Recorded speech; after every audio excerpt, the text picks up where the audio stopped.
নির্বাচন এখন সময়ের দাবি। ৭১-এর মহান জাতীয় মুক্তি সংগ্রামের সাম্য, মানবিক মর্যাদা ও সামাজিক সুবিচারের ধ্বনি ২৪শে জুলাই অভ্যুত্থানে নতুনভাবে আমাদের সামনে হাজির হয়েছে।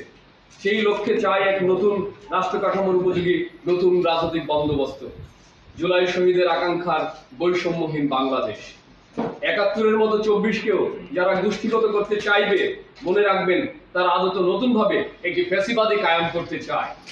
শহীদের রক্ত বৃথা যেতে দিতে পারি না। মানুষের ন্যায্য অধিকারের প্রশ্নে গণসংহতি অঙ্গীকারাবদ্ধ। গণসংহতি আন্দোলন নারায়ণগঞ্জ আগামী ১৮ই জুলাইকে একটি অত্যন্ত স্মরণীয় দিন হিসেবে মনে করে।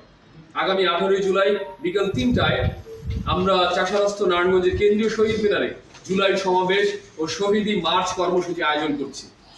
গণসংহতি আন্দোলন নারায়ণগঞ্জ জেলা ও মহানগরের নেতৃত্বের পাশাপাশি উক্ত কর্মসূচিতে বিশেষভাবে উপস্থিত থাকবেন ফ্যাসিবাদ বিরোধী লড়াইয়ের অগ্রসেনা